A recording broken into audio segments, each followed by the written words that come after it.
Hey everybody, my name is Jeff Kikel and I'm the founder of Freedom Day and Freedom Day Wealth Management.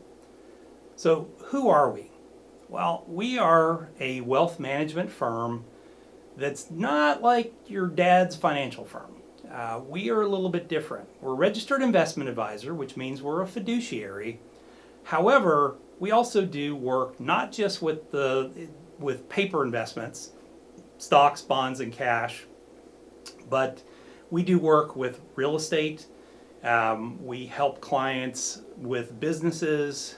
So we're a little bit different in our approach because we want to get out of the traditional methods of wealth management. Here's what differentiates us.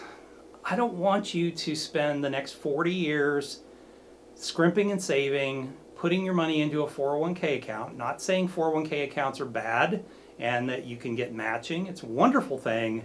However, you can't live your life with just single digit returns. And that's realistically what you're going to find in the financial markets. The stock market, which has been the best performing investment when it comes to paper assets, that best return over the last 70 years is roughly 9.7%. So you're really never going to get to where you need to be, or it's going to take you a long time to get to where you need to be. Your financial freedom, you're not going to be able to get there on single digit returns and savings alone. You're going to need other things that will generate a revenue for you. So one of the things that I developed is what's called the Freedom Day method. And the Freedom Day method really has three components to it. The first of which is you need to get your finances under control. So you really need to understand what money's coming in, what money's going out, and if that's a positive number, it means you have positive cash flow. If it's a negative number, it means that you're burning money every month. And I know right now it's really tough because prices have gone up and wages have not necessarily gone up as fast. So how do you improve that situation? Well, there's only two ways. You either make more money, so increase your revenue, or you decrease your expenses. So how do we do that? Well, first off, we need to understand our budget. We need to understand what we're spending money on, and we need to be realistic about all those pieces of the pie. Then, once we have that understanding, we can figure out what I call your minimum essential income. So what does it take for you to run your household? How much money do you need to bring in to run your household? Because this is key to Freedom Day.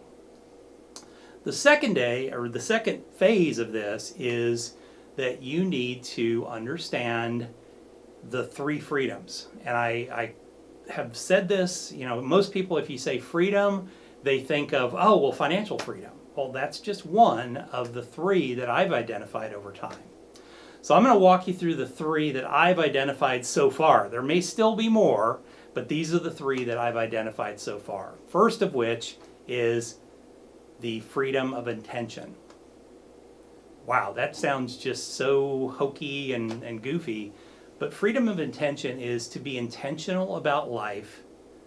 And the way we do this is we teach you to do a bucket list. What are the things that you would regret if you died and didn't do?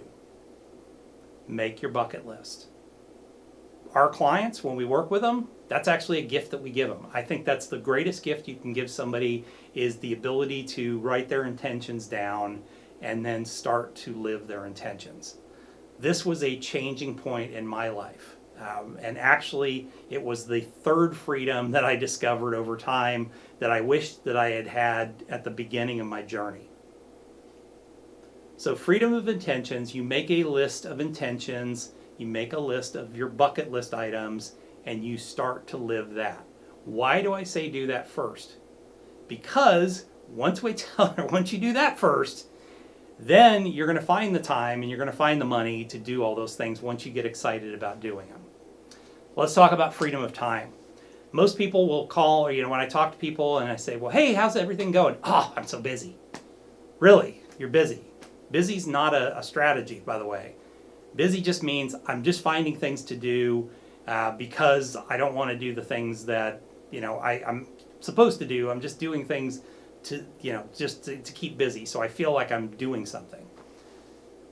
Freedom of time, everybody has the same 168 hours per week. Think of that, 168 hours per week. Let's say we work for somebody and we work 40 to 50 hours a week. Well, that's 118 to 128 hours still left after we finish work. You got to sleep in there. Most people sleep on average about 6 hours a night. So let's say you sleep 40, 45 hours. You're just somebody that sleeps in. So 118 minus 45, what do we still have left? Between 60 and 70 hours left to go do things. So let's think about that. Do you think in 60 to 70 hours a week, you could find a few hours to start a little side business? Mrs. Fields of Mrs. Fields Cookies. She was a mother. She was a small business owner, and she started baking cookies for people in her kitchen and went on to grow an empire of hundreds and hundreds and hundreds of stores all over the world, just starting with baking a few extra cookies here and there for people. Colonel Sanders worked in a gas station.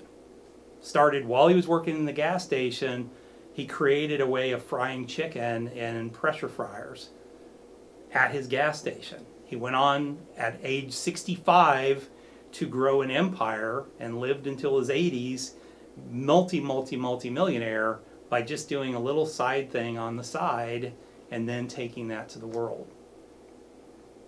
What could you do? Maybe one of your intentions is you want to be able to speak a foreign language. In 60 to 70 hours per week, do you think you could take an hour a day, 7 days a week, an hour a day, so 7 hours out of that 40 to 60, or maybe 60 to 70 hours, to get on an app on your phone like Babbel and go through that app for an hour?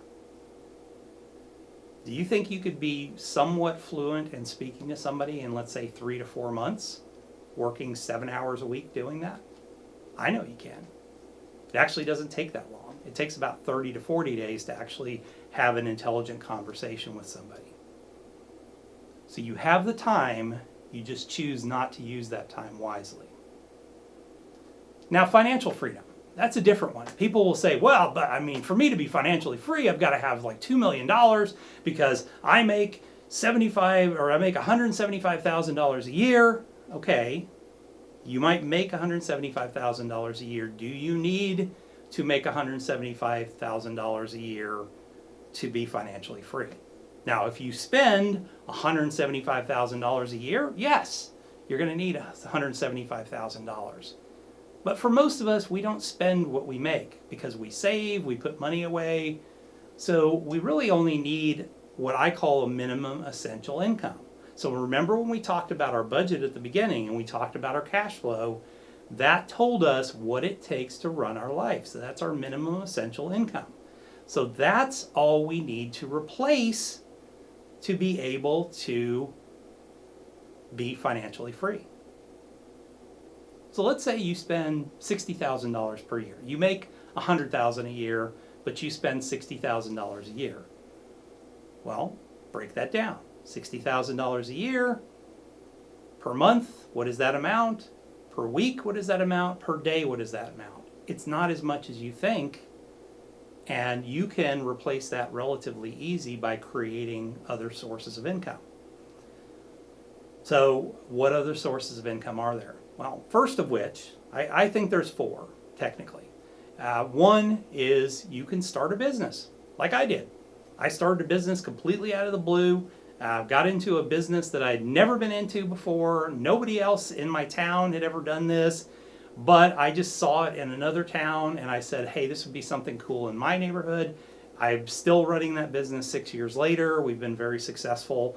Weren't at the beginning. It took a few years to do that, but we were very successful. And that I jumped out and did without quitting my job and doing that versus the way I recommend you do it, find something that you can do, preferably that doesn't trade time for money, because that's one of the components of Freedom Day. You cannot be free if you go from working for somebody else to working for yourself and basically owning a job. Because if you stop working or you get hurt, there is no more money coming in. So you want to be an owner of a company, not an operator of a company. You need to be able to create a business that either runs by itself in the background, something that's maybe internet marketing, it's creating knowledge products. So you take something that you know, and you'd be amazed at the things people will pay money for. Find something you're passionate about, see who else is doing it out there, see if you can improve on their offer, and create a product. You can just film some videos teaching somebody how to do something.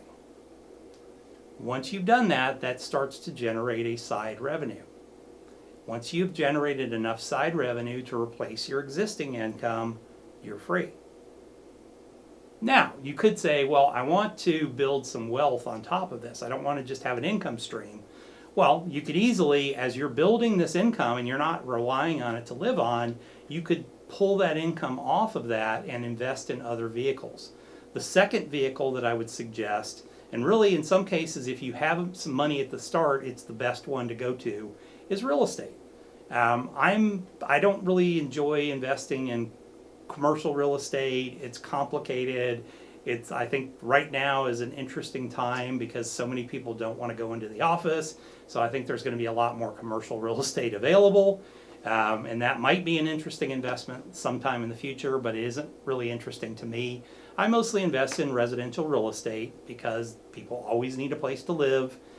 We typically try and find lower cost properties, that are either starter homes or young family homes because they're always in demand. We look for them to be maybe distressed a little bit, not a disaster area, but distressed a little bit where we can come in, spruce it up, get a tenant in there, get it going, manage the property, all that type of stuff. There's a couple ways you can do this. You can do this all by yourself. A lot of people have become unbelievably wealthy doing this. Slow and steady wins the race. They get one property, they save up a little bit more, they buy another property, blah blah blah blah blah. They do it that way. You can be a flipper. Some people, you watch the DIY shows and they flip properties, and that's another way to do it. One of the ways I have done it is I partnered with people that know what they're doing. So I'm more than willing to bring the cash to the table as long as I don't have to do any work. So I bring the cash to the table. I partner with somebody that knows what they're doing. We grow the property over a shorter period of time, maybe 4 to 7 years, and then we get rid of it and we move on to the next. And a lot of times we've grown that enough. I get my money back, we split the profits, and then in most cases we roll that back into maybe 2 more houses or 3 more houses, depending on how the success of that first deal was.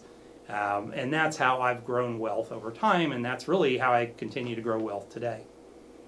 The final way is there are some financial vehicles that can help you get there. It takes a little bit more of an advanced financial planner or advanced wealth manager, but there are some techniques and things like that. Definitely ask us about them. Those are things that we can go over with you if it's appropriate. And if you're in that situation, typically it requires a little bit of money up front. So, once again, if you're coming into this where you don't have a whole lot of money up front, then there's other vehicles. There's always a way to get there. But that's really the Freedom Day method. And that's what we do differently here. We really want to work with you. We really want to help you. My passion is to help everybody find their freedom. Every client that we have, I want them to find their freedom.